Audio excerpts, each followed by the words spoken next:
Welcome back.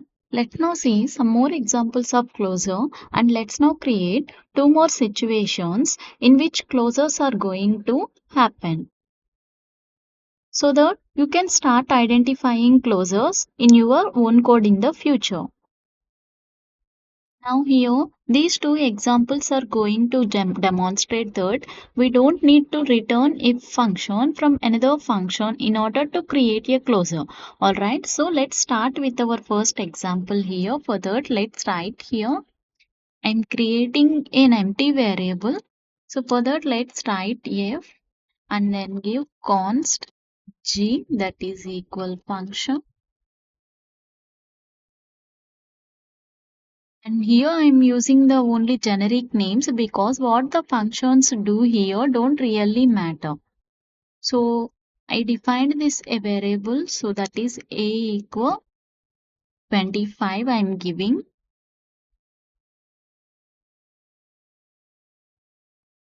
And then I am going to reassign the f value. So for that, let's write here f equal function.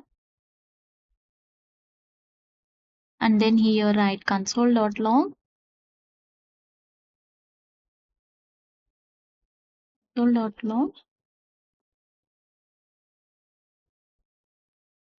a multiplication operator and then giving 3 times. Now let's try to log call g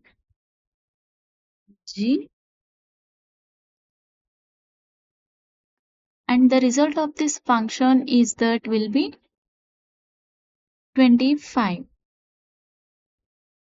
and that f variable that we have out here will become this function. So after g we call then f. So now here we get what the result is that 75. So we get 25 is of 3 times. So that is 25 into 3, 75. And so what this proves is that this f value here, so this f function really does close over any variable of the execution context in which it was defined. And that is true even when the variable itself, so f here was technically not even defined inside of the variable environment here. So this f variable was defined outside here. So that is a global scope and but then we assigned it function here. So in this g function, right here it's still over the variable environment of the g function.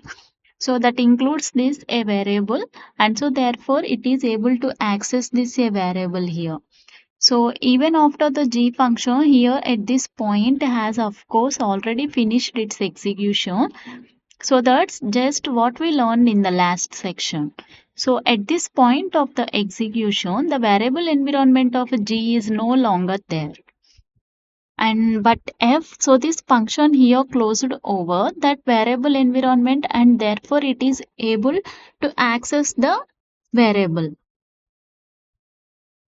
And so basically using the analogy of the variable is inside the backpack of the f function.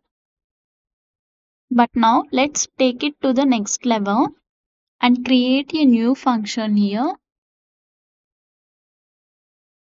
const h equal function. And then in this function I am giving that const b equal giving 77. And then now write function, I'm assigning again the function f function. And then now write here console.log b value and into 2 times. Now here we are multiplying by 2. And so what I want to see with this is what happens when we assign the f value again and a second function in that h. So we call G, and so G will then assign to empty variable this F function. Now if we call H here, let's actually do it after calling F, then we call H, and then the F value will be assigned again. So what I want to see is if F does, and then keep in mind that F at this point, now let's write here F again because of it was reassigned. So these are the reassigned ones. Let's write here reassigning F function. And now let's see the result reload. See here we have that 154 as the answer, that is 77 is multiplied by 2, that is 154. So now it is working properly. So this proves that the F function, it was reassigned here. So and closed over the variable environment of H. So that's how it can access then the B variable here, which is set to 77. And let's actually inspect the variable environment like console.dir f. Now let's see that. See here the function itself displayed, and then here we have the scopes. See here in this scopes we have that here the closer is the value of B. So now it is no longer has the value of A. So after the closure that it was used to have before as the point, here at the closure ended the value of A, and we can also see that console.log, sorry, console.dir f.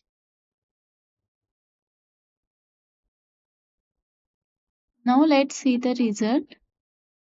See here we have also for the A scopes. So now the closure is the value of A. And also A is now the 25, and then we reassign the function to a new value. So that is this B. So basically that was disappear. Now the closures of B is active. So this here is the birthplace where it was reassigned. So now really true that a closer may always make sure that a function does not lose the connection to the variables that were present at this birthplace. So we always remember that what kind of born inside of a G first, and then it was essentially reborn again in H. So the first and closer contained the variable A of its first birthplace, and then it was reborn to for our analogy. And then remember that it was B variable. So this was the example one. I hope that you all understood. Example 1. Now let's do the example 2.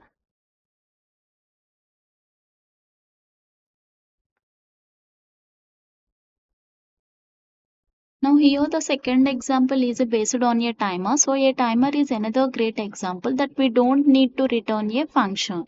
So to see a closer in action, let's write the const. I'm going back to the example of airline board passengers. To create a function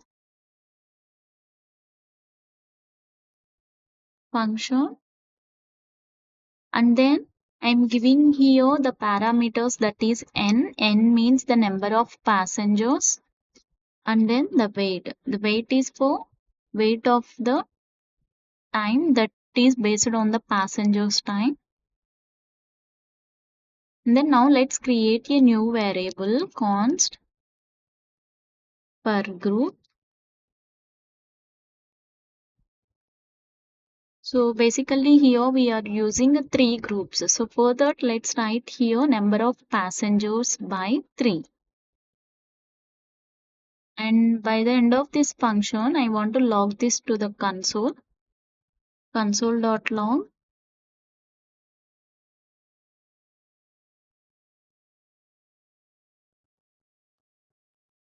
will start boarding in time is seconds. And now let's actually use a timer. So for that, let's write here learn about this set timeout. The first one is a function which will be executed. So for that, let's write function, and then the next one will be I'm giving here 1000. The second argument I'm giving here is 1000 milliseconds. So here the whatever code that we are giving to this function will be executed and after 1 second. Here this means that this function, whatever the code we are writing inside the function, that will be executed once the time, what the time we are giving here, that will be after reaching the time it will be executed. So let's see that in an example. Copy and then paste here.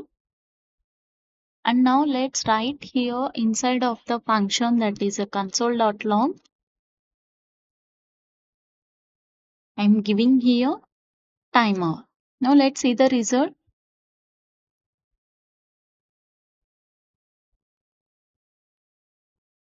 See here the timer will be displayed after the time that was reached. After that the timer is displayed. Let's see once again. See, it takes time for 1000 milliseconds. So now let's remove this.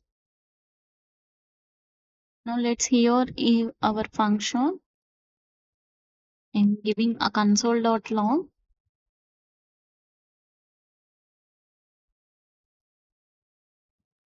Giving that we are now boarding all here n number of passengers. So for the passengers, give a space.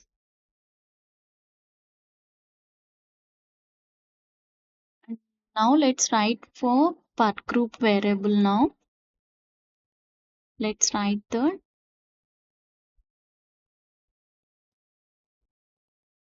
console.log literals. There are three groups, each with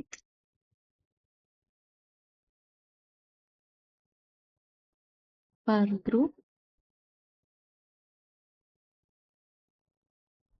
passengers.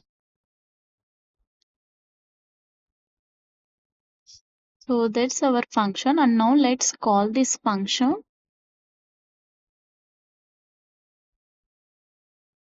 So specifically we are giving the weight, not the milliseconds, that is this weight. And then this weight is multiplied by 1000. Now let's call the board passengers. But suppose let's say that here we have 150 passengers. But suppose we have the time 3 seconds. So immediately when we call the function, the variable will be set time out to the this. So that will be called after 3 seconds. So here this set time out function, it is basically reserves to this callback function and then it will be created after 3 seconds. But immediately also this console.log will be called, and this console.log here will not wait these 3 seconds, and this set timeout callback is finished. So immediately this variable is created and this set timeout function is run and console.log is run.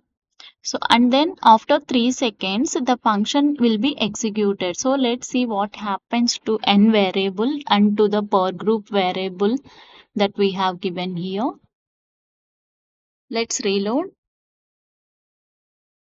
See here that will start porting in 3 seconds. Will and now it will come first, and after 3 seconds of time these two are displayed. And also here we have that we are now boarding all 150 passengers. Here we have total 150 passengers, that in per group we have that 150 by 3. That is we have 3 groups. There are 3 groups. Each group that is 150 by 3. So that is for each group we have 50 passengers.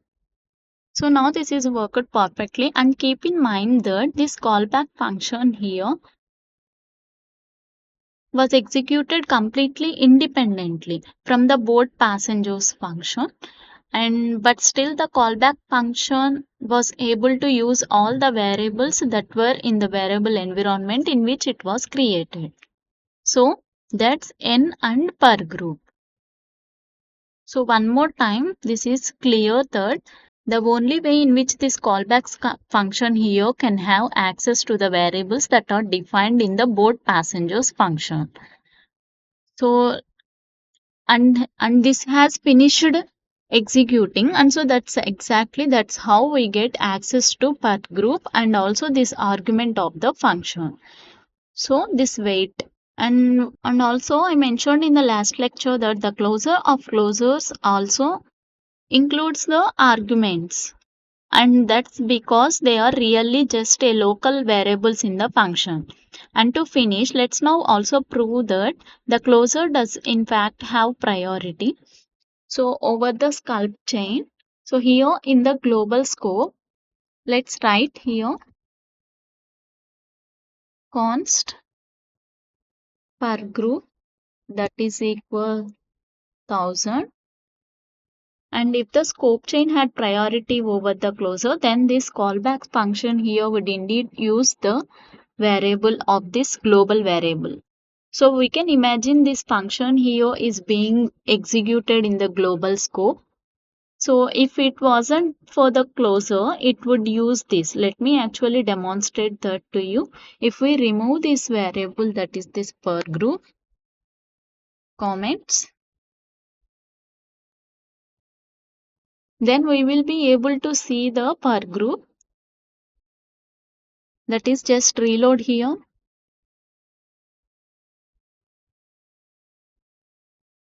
See here after 3 seconds of the time it is executed, and also we have that the per group now is 1000. So here with each we have the 1000 passengers. Now let's put it back here, reload. Now also after 3 seconds of the time the function will be executed, and now the per group value for each group is 50 passengers. And so with this the callback function will close over this variable. So it will close over the entire variable environment in fact. So therefore it will then use this first, and then disclosure even has priority over the sculpt chain. So with this our two examples are finished, and so we are done with these closures, and we will continue in the next one. Thank you.